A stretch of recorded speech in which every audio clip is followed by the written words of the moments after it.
Olá, seja bem-vindo a mais um episódio do podcast MedGo.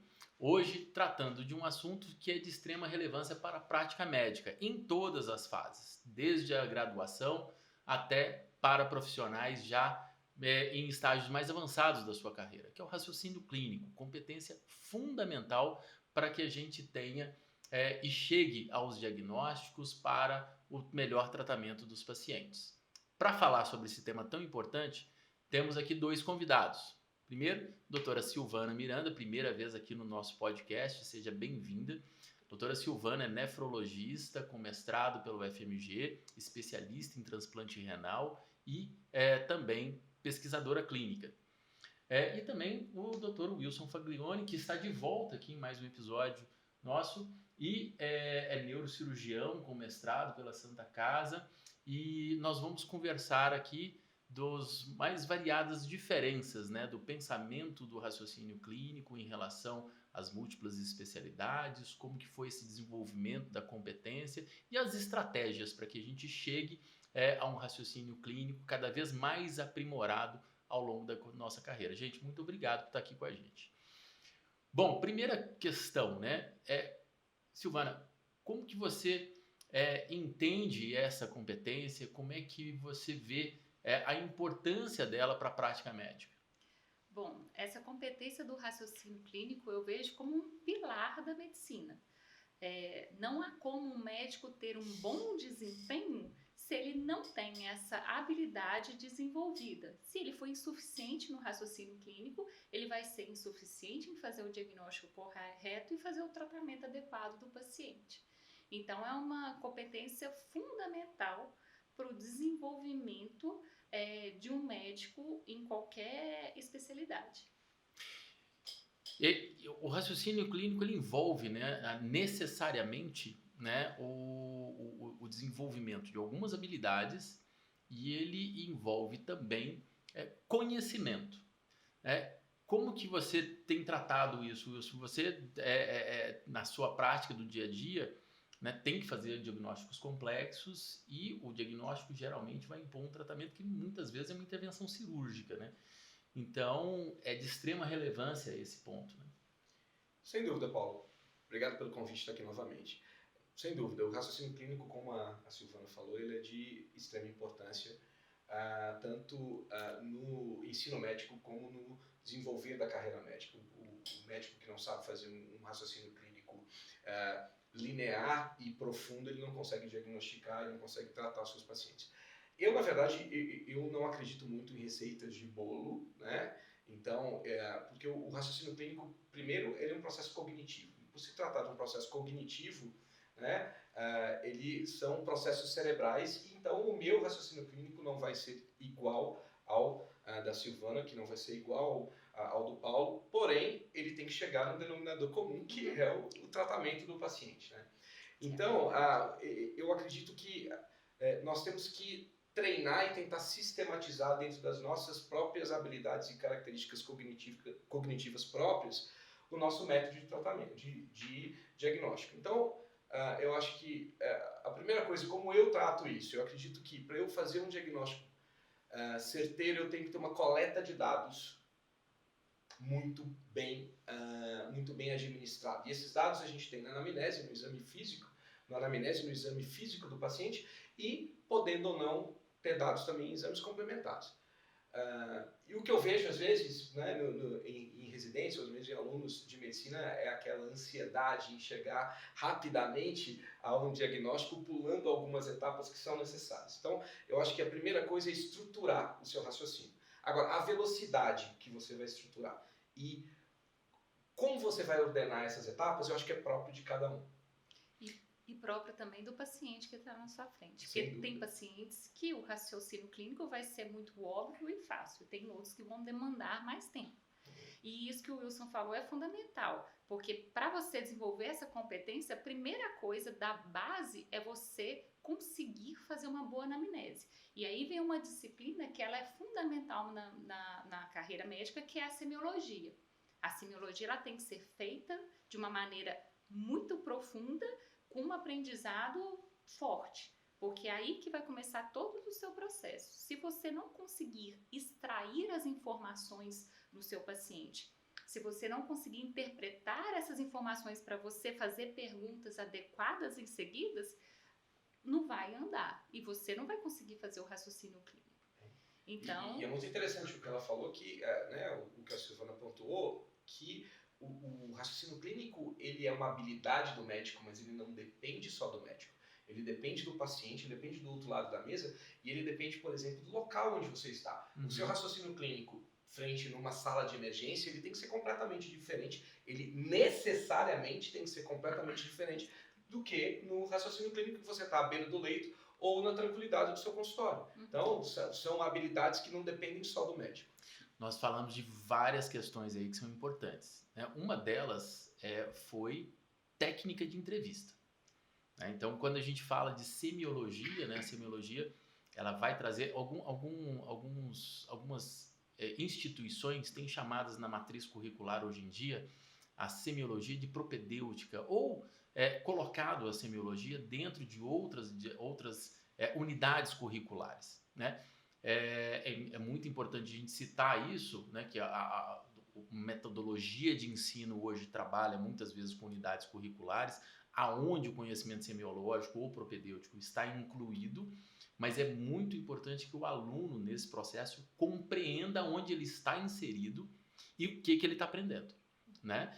E dentro da semiologia nós temos, ou seja, conhecimento dos sinais e sintomas, aonde você tem a base para que você consiga estabelecer uma anamnese, estabelecer um bom exame físico, mas técnica de entrevista. Técnica de entrevista envolve várias questões relacionadas a individualmente a postura do médico, né? Se ele tem uma habilidade de comunicação boa, se ele consegue interpretar adequadamente questões individuais daquele indivíduo que está na frente dele e que vai precisar de uma técnica diferente para cada pessoa. Silvana, como é que foi esse processo para você? Olha, eu falo que muito que eu aprendi na medicina eu devo a um estágio que eu fiz que chamava na época Grupo de Raciocínio Clínico. Apesar da minha formação ter sido na Faculdade de Ciências Médicas, muito me acrescentou em conhecimento semiológico eu fazer o Grupo de Raciocínio Clínico, que era da Federal. E aí fica um ponto importante, que muitas vezes você pode buscar algo fora do local que você está inserido. Então, eu estava nas ciências médicas, mas eu fiz uma formação de 1 ano do Grupo de Raciocínio Clínico do professor Mário Lopes, que era do Hospital das Clínicas, dentro do Hospital das Clínicas, vinculados ao UFMG. E foi 1 ano onde a gente acompanhava pacientes, fazia uma anamnese que a gente tinha que ser muito descritivo desde os primeiros sinais. Eu gosto muito de usar, por exemplo, um sinal, edema. Bom, você tem um edema, não adianta, é óbvio que você vai saber, edema é igual a um inchaço, né? Isso é o básico. Mas e aí, a partir do edema, a gente tem várias diretrizes ali que você vai fazer esse raciocínio. Esse edema está acontecendo por quê? A gente tem vários órgãos e sistemas que vão causar o edema. O edema pode estar relacionado a uma doença renal, uma doença hepática, uma doença cardíaca, ou às vezes alterações hormonais, um hipotiroidismo, né? Ou alterações associadas a uma síndrome de Cushing.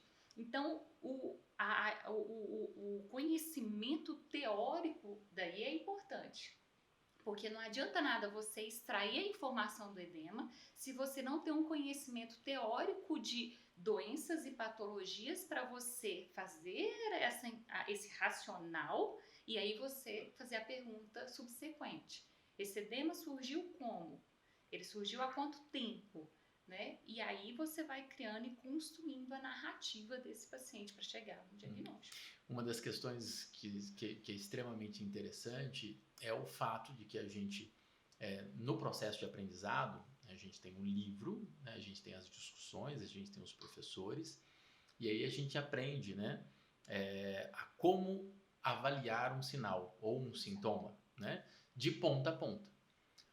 A questão é que do outro lado o paciente não leu o livro de semiologia, né? Então ele vai passar as informações da maneira que ele compreende elas, né? Hoje em dia é interessante que tem sido cada vez mais frequente no meu consultório pacientes chegarem e não descreverem para mim os sintomas, descreverem para mim o diagnóstico que eles entenderam que eles têm, né? Então eu falo, não, calma, me explica o que você sente, né? E aí a gente faz essa entrevista e vai colhendo as informações e muitas vezes a gente precisa de fazer uma organização do pensamento ao longo desse processo para que a gente colha uma informação agora, o paciente vai nos dar outras informações, daí a pouco você retorna aquela pergunta subsequente e aí você vai montando essa estratégia. A gente sabe também que muitas vezes, né, na técnica da entrevista não se consegue colher todos os dados necessários, né? Por exemplo, na sua especialidade, neurocirurgia, né, Wilson, ou mesmo na neurologia, o exame físico ele se torna fundamental. Ele vai muitas vezes nos entregar pontos específicos de onde está o problema, né? E ele então ele se soma de maneira muito significativa aí à anamnese, né? Como você estava falando, você pontuou muito bem, Paulo. Hoje, algumas vezes os pacientes nós começamos a entrevista com o paciente e é interessante que acho que todos nós aprendemos de uma certa forma a entrevistar um paciente. Acho que o aluno de medicina é uma lousa em branco, né? É um computador ainda com praticamente nada, uma inteligência não artificial que vai começar a aprender. E a primeira técnica que pelo menos há alguns anos atrás era ensinada é que você tinha um roteiro de anamnese. E hoje e os pacientes, ele funcionava muito bem, porque você começava com questões básicas, pessoais dos pacientes, ia se aprofundando aos poucos até conseguir construir. Hoje é muito difícil, porque os pacientes eles também têm uma carga de informação muito grande, que se você tenta aplicar um roteiro engessado, você não consegue. Então é isso mesmo, eu recebo pacientes às vezes que chegam para mim, principalmente pacientes cirúrgicos, que chegam assim, eu falo assim, no que eu posso te ajudar hoje? Posso me ajudar que eu tenho uma ressonância, que eu tenho uma hérnia de disco. A queixa principal é hérnia de disco. Eu tenho uma ressonância com a hérnia de disco. E aí, por mais que você tente voltar ao roteiro, né, ao seu método de entrevista, de perguntar para o paciente, não, mas o que você sentiu, o que você estava sentindo que levou você a fazer essa ressonância? Algumas vezes ele não aceita, porque ele quer ter a praticidade que ele tem de informação no dia a dia. E aí o exame físico nos ajuda muito, porque na dificuldade de colher uma história bem feita do paciente, e eu não estou aqui em hipótese nenhuma dizendo que eu posso abrir mão da história somente com o exame físico, eu posso, às vezes, durante o exame físico, conseguir colher informações do paciente, porque aí ele vai sentir, né, eu vou fazer uma manobra de Laseg, ele vai sentir a dor, e aí a partir daquela dor eu consigo, mas essa dor você sente quantas vezes por dia, e aí vai. Então, o conhecimento da semiologia aplicada, né, a sua especialidade e, no caso do cirurgião, já pensando, aplicando ela à anatomia, é de suma importância. É um ponto que você coloca, né, Wilson, que a gente tem hoje um dos pilares e um dos pontos mais discutidos na medicina hoje é a medicina baseada em evidências. Então, a medicina baseada em evidências, ela coloca boa parte dos médicos em todas as fases num nível comum. Se você conhece a medicina baseada em evidências, você tem informação e acesso à evidência e interpreta essa evidência corretamente, você tem conhecimento equiparado nos mais, independente se você tem 1 ano de formado, se você tem 20 anos de formado. Agora, a experiência, ela te entrega esta habilidade de se adaptar de maneira diferente a situações diferentes. O fato de você já ter entrevistado centenas, milhares de pacientes faz com que você consiga se adaptar e aí você consegue colher melhor a informação porque você sabe onde você quer chegar. Né? Você sabe o que você está buscando, as informações que são importantes para a sua tomada de decisão. Né? É um processo cognitivo, né? Como eu disse, o raciocínio clínico é um processo cognitivo. Então, o fato de você já ter entrevistado milhares de pessoas vai deixando marcas né, nos seus processos cognitivos, deixa no seu software, né, na sua inteligência não artificial, deixando ela cada vez mais rápida, cada vez ela mais assertiva, né? O aprendizado de repetição. De repetição. E você também já teve experiência de armadilhas que os pacientes inconscientemente armam, né, que nos fazem às vezes errar o diagnóstico, e por já ter caído nessas armadilhas e também já ter se livrado dessas armadilhas várias vezes, você consegue conduzir uma entrevista mais bem feita e com uma chance maior de sucesso. E que muitas vezes nem parece uma entrevista, né? A gente transforma, né, a conversa com o paciente em algo mais leve, ele vai sendo conduzido a nos entregar aquelas informações com as perguntas corretas, mas também de forma que seja mais leve, né? Menos... Sem ser um interrogatório. Sem ser um interrogatório, né? Sem a pessoa parecer que ela está sendo julgada eventualmente. E uma das habilidades é reconhecer que tipo de entrevista que aquele paciente quer que seja feita com ele. Tem pacientes que querem uma entrevista tipo interrogatório. Sistematizado. Não vão conseguir, em hipótese nenhuma, te entregar nenhuma informação se não for um interrogatório. Em compensação, outros, desta forma, eles também não aceitam. Então você tem que, em poucos minutos de uma consulta médica, saber qual habilidade que você vai lançar a mão, qual a técnica que você vai lançar a mão para retirar do paciente o que é necessário para poder tratar. Perfeito. E um ponto específico, né, o raciocínio clínico, ele vai ser fundamental para a chegada a um diagnóstico. Esse é o nosso objetivo, né? Eu também costumo falar, por exemplo, que a medicina baseada em evidências, ela nos dá, ela é uma ferramenta incrível para nos entregar, por exemplo, qual é o melhor tratamento para um certo diagnóstico, que vai ser jogada fora se o diagnóstico for errado. Então não adianta você fazer um tratamento belíssimo para uma pneumonia adquirida na comunidade, se o diagnóstico do paciente, na verdade, é uma doença do colágeno, né, que precisa ser tratada, uma doença autoimune, portanto, e que você precisa de tratar de outra maneira. Então, esse processo do chegar ao diagnóstico é fundamental. A gente estava conversando um pouquinho antes aqui, né, Silvana, sobre esse processo, né, da chegada ao diagnóstico.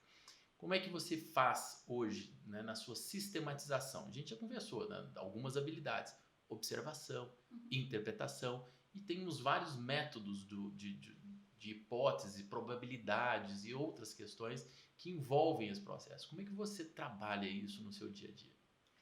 Olha, primeiro você tem que estar ali com a sua atenção 100% naquele paciente. Você saber escutar e não ter preconceitos.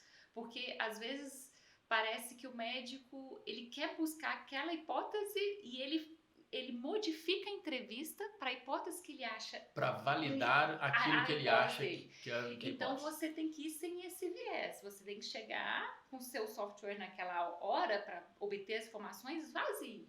E aí, você começar a escutar o que o paciente está ali dizendo. E, a partir daí, obviamente, você vai incrementar as informações com o exame físico, que no caso da minha especialidade em nefrologia, o exame físico ele é muito pobre, né? Porque a gente não tem como chegar ali ao órgão em si. Então, na verdade, o que a gente tem é manifestações sistêmicas do comprometimento dele. E muitas vezes essa falta de informações que o exame físico do rim dá para nós, ela vai ser suplementada por exames complementares. Mas aí até você chegar nisso, a informação e a anamnese, no caso da nefrologia, ela passa muitas vezes a ser muito mais essencial do que o exame físico, como no caso do Wilson, né? Então, uma vez você obtendo isso, a gente vai usar um exame de urina rotina. Ele é fundamental para uma avaliação nefrológica. E ali você vai ter informações importantíssimas. Por exemplo, você acha a presença de hemácias, a presença de leucócitos. Isso você pode sair num raciocínio básico e falar, é uma pielonefrite. Mas isso pode ser uma nefrite intersticial aguda, isso pode ser uma glomerulopatia. Então, se você tem uma limitação no seu conhecimento teórico, você vai se limitar a isso ao dar o diagnóstico. E é muitas vezes o que acontece quando os pacientes nefrológicos, muitas vezes eles chegam para a gente com uma glomerulonefrite, seja por autoimunidade ou por outras alterações sistêmicas associadas a algumas infecções, por exemplo, mas muitas vezes eles vêm com história de tratamento de infecção de urina. Porque o mais básico de conhecimento geral é pensar em infecção de urina. Então, você tem que ter uma aquisição de conhecimento teórico. Então, um estudo, ele é fundamental. Não dá para substituir. Isso é muito interessante, né, Silvana? Como exemplos aí de raciocínio clínico diferentes em especialidades diferentes. Na neurocirurgia você falou que o exame físico é até certo ponto pobre na nefrologia, porque é uma manifestação, você vai ver a manifestação sistêmica daquele problema, que é diferente da neurocirurgia e da neurologia, que na verdade nós falamos que se a gente precisar abrir mão de um exame complementar para ter um diagnóstico, possivelmente você está falhando na sua programação diagnóstica. Na neurocirurgia, na neurologia, nós sempre aprendemos a raciocinar da seguinte forma: eu preciso primeiro ter um diagnóstico sindrômico a partir dos dados que coletamos, e depois com esse diagnóstico sindrômico nós montamos as possibilidades de diagnósticos topográficos e depois disso um diagnóstico etiológico. Então, se eu estou frente a um paciente que teve uma dor de cabeça de forte intensidade, seguido de uma perda de consciência, eu tenho um diagnóstico de uma síndrome de cefaleia, associada com uma síndrome de diminuição da consciência.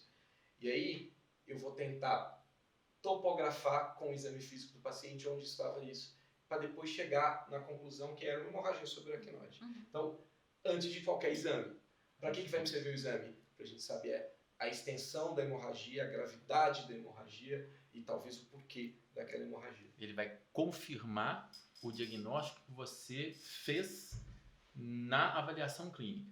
Exatamente. É muito interessante, né? Porque, assim,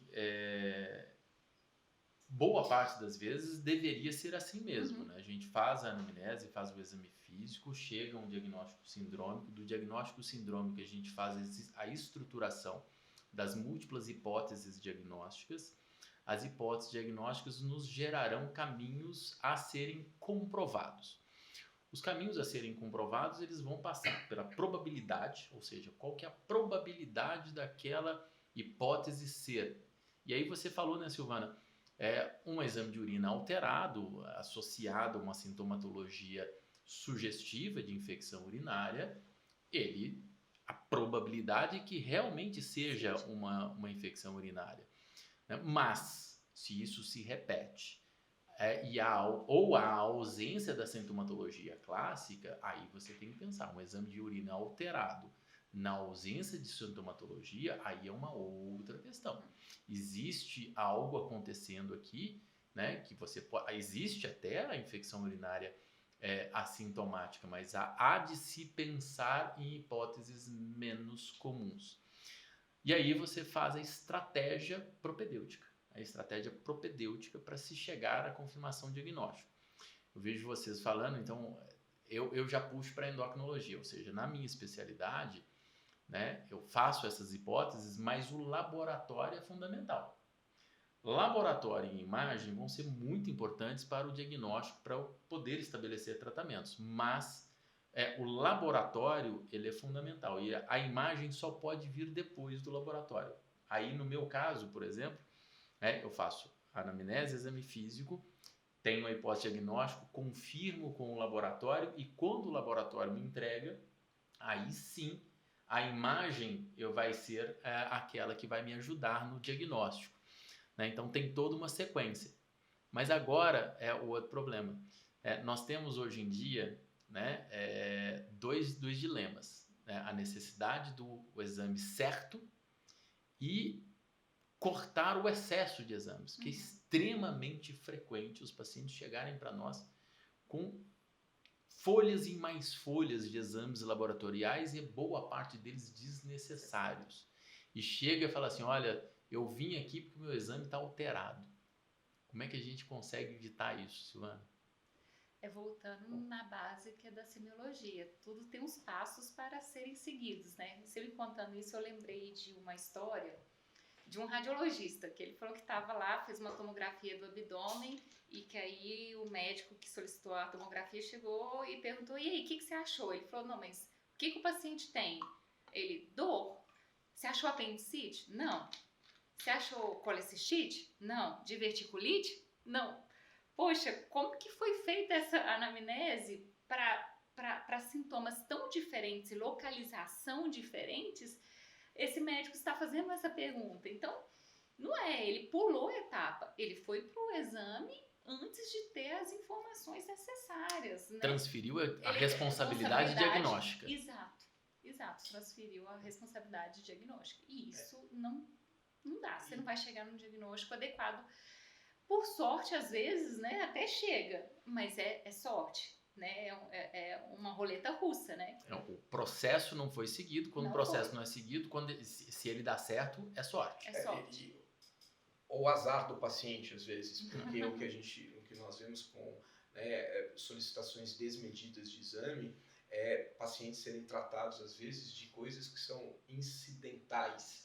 Nós chamamos eles incidentalomas, né? Queremos dar um nome médico para uma coisa que é incidental. Mas eu vejo um problema também, e que eu vejo muito, às vezes, nas urgências, e aí, talvez extrapolando aí, né, pelo que o médico, às vezes, ele é submetido por esse novo método, esse novo modo de se organizar a medicina, da medicina verticalizada, e tudo que eu sei que tem os seus prós e seus contras, mas o exame ele não tem que ser em excesso, mas ele não pode ser imprescindível, não pode ser prescindível, né?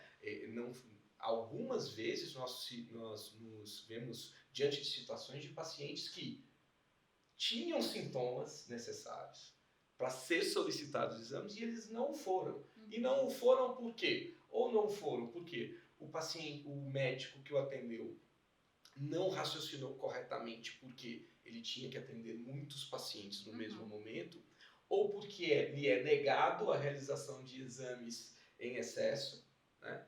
E isso é muito danoso para o paciente. Então, eu acho que a preocupação de exames em excesso ela é muito importante, mas eu acho que a preocupação com a assertividade da solicitação é muito maior, porque senão nós faltamos errar pelo excesso não é bom, mas errar pela falta pode ser muito pior. Aí que está o ponto da importância fundamental do raciocínio clínico correto, né? Porque quando você faz a sistematização do raciocínio e chega às hipóteses diagnósticas a serem comprovadas, você ali tem o caminho seguinte, que são aqueles exames que são essenciais a se fazer o diagnóstico. E nessa etapa, pedir exames além dos essenciais pode trazer informações que vão confundir e te desviar do diagnóstico correto. Mas não solicitar o exame que é essencial, né, vai fazer com que você também não chegue ao diagnóstico. E esse é o dilema. Você precisa fazer a solicitação correta. Colocando um pouco aí na prática, né, quando você falou isso, eu me lembrei de um paciente que eu atendi. Quando eu fui, né, residente de nefrologia, a gente bate muito na tecla a importância da anamnese. E por vezes a gente faz perguntas, a gente fala assim, aquela anamnese urinária, que às vezes na residência a gente não entende por que ele pergunta isso. Nossa, por que eu tenho que perguntar para uma pessoa de 45 anos se ela nasceu prematura? Por que eu tenho que perguntar para uma pessoa de 40 anos se ela teve enurese noturna?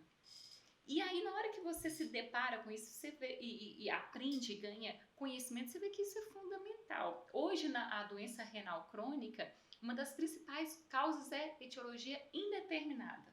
Isso é um motivo de tristeza, mas de comemoração também, porque antes, muito dessas indeterminadas era jogado no bolo da hipertensão. Agora não, quando a gente olha a epidemiologia, a gente vê que a hipertensão caiu para onde ela deveria, mas a indeterminada subiu. E aí, como que muitas vezes passa, esse paciente fica sem o diagnóstico e cai em hemodiálise. Mas, bom, voltando para esse paciente, Era um paciente de sexo masculino, em torno dos seus 45 anos, hipertenso e com uma perda de proteína.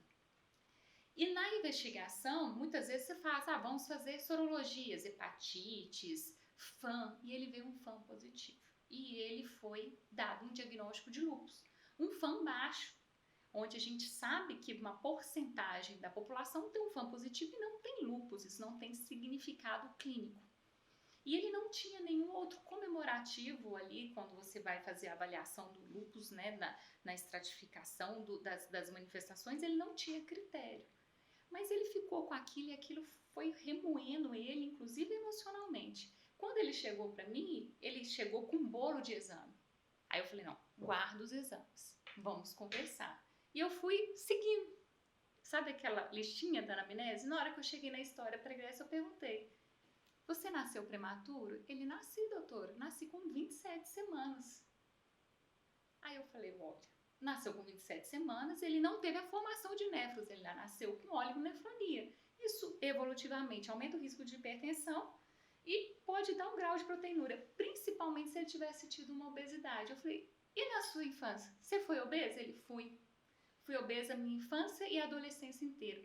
Isso é muito comum, porque quando o filho nasce pequeno, mirradinho, o que a mãe quer? Que o menino cresça, né? Uhum. Tuxa fórmula, tuxa leite, para o menino ficar sadio, gordinho. Mas aí tem uma frase que fala, born small, stay small, né? Para você ganhar isso devagar. Então, esse paciente, ele não tinha nada, ele só tinha menos néfrons, que vai deixar ele com uma pressão mais alta, por vezes hipertenso, que você trata com um antihipertensivo, e você controla ali uma perda de proteína, e com isso ele vai evoluir com a estabilização dessa doença renal crônica, vai precisar de nada, não precisa de prednisona, imunossupressão. Então, olha o perigo, né? Isso me lembra muito o que eu falo, eu uso uma frase muito com os pacientes, e aí no caso extrapolando para a cirurgia, onde nós somos um pouquinho mais práticos, que o paciente às vezes fez um exame, vou colocar um exemplo, um exame de coluna, e ele tem processos degenerativos na coluna como adequados para a idade dele, completamente adequados para a idade dele, e que não são a gênese do problema dele. O problema dele às vezes é uma falta de exercício físico, uma sarcopenia do idoso e por aí vai. E aí ele fala, doutor, mas olha aqui o laudo. O laudo está dizendo que eu tenho protusões discais múltiplas.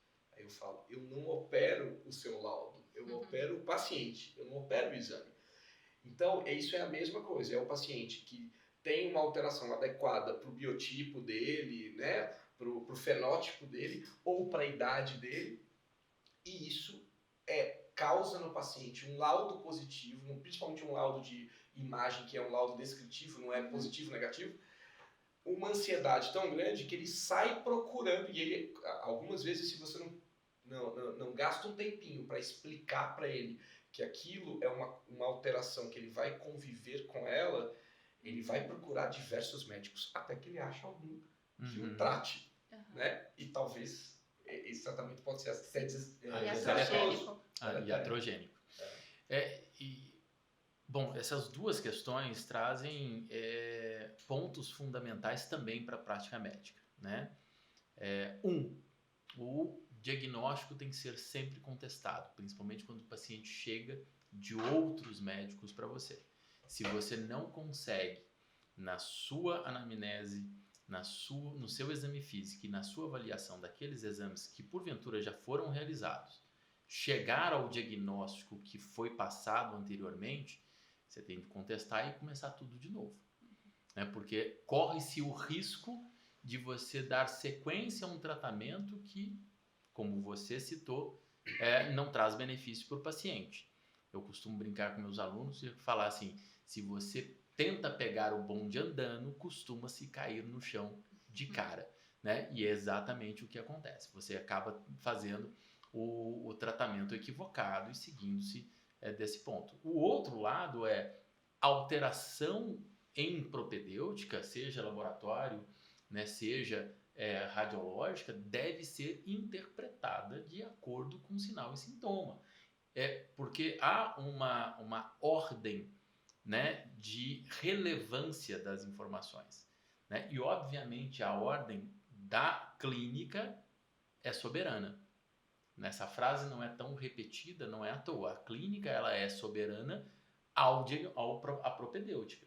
E a propedêutica ela vai ser colada na clínica. Obviamente, a gente tem situações diferentes. Ela é complementar.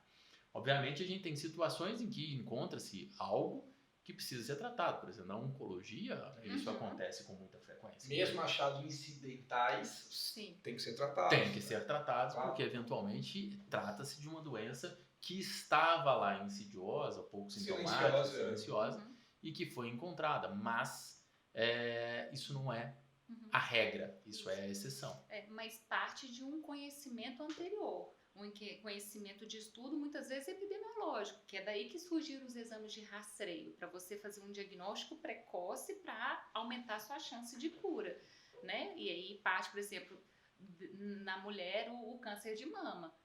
Você tem a indicação de fazer a mamografia independente de qualquer sinal e sintoma, para você fazer o diagnóstico precoce, antes disso aparecer, né?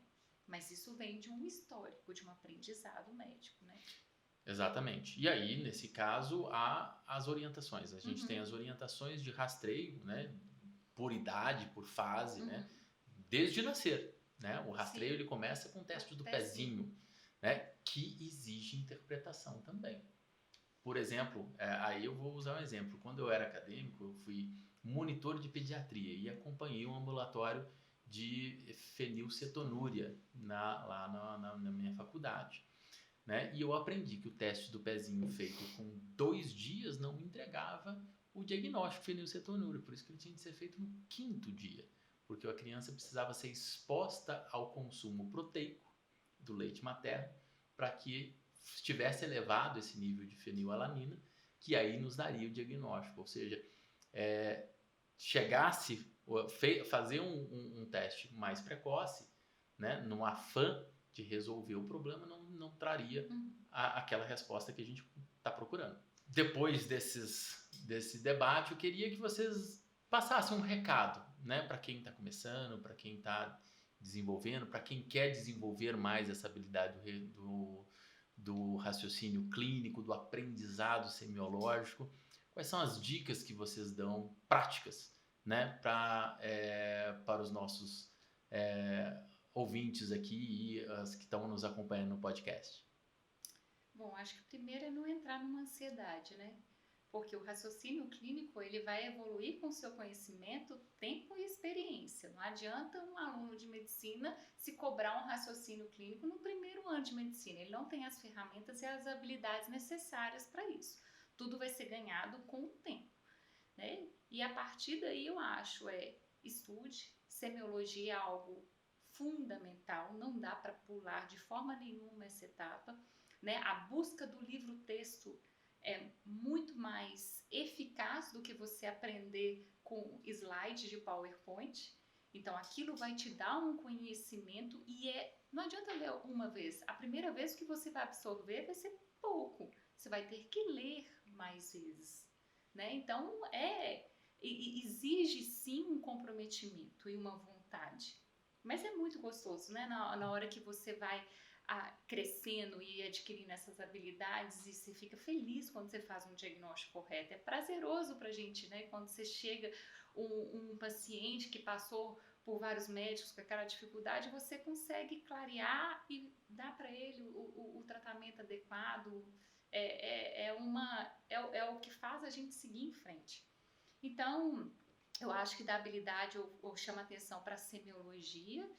E ali, né, você está sempre buscando conhecimento e a praticidade. A gente vai guardando isso com a história. Você precisa ter a oportunidade de ver pacientes, de aprender com os pacientes, tendo uma mentoria por trás, para te dar as orientações adequadas. Né? Acho que seguir o caminho. Exato. Você citou o livro-texto, né? A gente tem vários livros, né? O Portos, muito conhecido, o livro do Mário Lopes e do Laurentiis. Eu lembro muito bem que é muito interessante. Assim que eu recebi o meu primeiro salário de residência, né? A primeira bolsa de residência médica, o primeiro livro que eu comprei foi exatamente um de semiologia. Eu estava começando a residência de clínica médica E a primeira compra com o primeiro dinheiro que eu recebi da minha residência foi exatamente um livro de semiologia, o que pode ser estranho para alguns, né? Porque eu estava começando a residência, mas eu estava voltando para o desenvolvimento do raciocínio clínico. E eu fico muito feliz com isso, porque eu usei esse livro. Exatamente. Wilson. A Silvana estava falando o quanto é gostoso, né? Você vê que você está evoluindo no raciocínio clínico. Eu lembro exatamente qual foi o meu primeiro paciente que eu fiz a minha primeira entrevista, a minha primeira anamnese. Foi dentro, né, das semiologias no 5º período, né? E apesar nós começávamos paralelamente semiologia geral e semiologia também de especialidades, e calhou que a minha primeira foi em dermatologia. E eu lembro que eu apliquei, né, os famosos roteiros que nós tínhamos escritos, fizemos a anamnese. Obviamente eu não fiz o diagnóstico, o professor fez o diagnóstico, eu era um iniciante, mas eu lembro que a emoção, um colega aqui presente teve que me conter, porque eu fiquei tão emocionado na hora que eu deixei transparecer uma efusividade que nem precisava, de tão feliz que eu fiquei. Então, isso é muito legal, isso é muito interessante. E eu gostaria de deixar, como eu sou cirurgião, eu tenho uma máxima em que ela é verdade, que o raciocínio clínico do cirurgião, ele é um pouco mais prático, é verdade. Então, quem está começando, até pela tomada rápida de decisão, às vezes que nós temos que tomar, e até mesmo pelo meio ambiente em que o cirurgião é criado. Personalidade, nós somos mais práticos mesmo, mas não significa que por isso o raciocínio tem que ser raso. Ele não pode significar, eu vi o paciente e eu vou pedir exame e vou operá-lo depois, porque isso pode te jogar, né, em armadilhas que pode fazer você prejudicar o seu paciente. Então, parar um pouquinho, raciocinar naquilo que você está fazendo, fazer o relacionamento das queixas, né, uma relação das queixas do paciente com o exame físico do paciente e as diversas probabilidades de doença para aquela faixa etária, talvez seja mais interessante do que correr e ver o exame. Porque o exame ele vai te entregar. O exame vai te entregar o que ele quiser, o que você quer. Se você tem as ferramentas ou não para utilizar aquilo que o exame te entregou de modo correto ou não, vai depender desse tempinho que você gastou antes. Então, podemos ser práticos, mas não rasos. Perfeito. Agradeço muito a presença do Wilson, Silvana.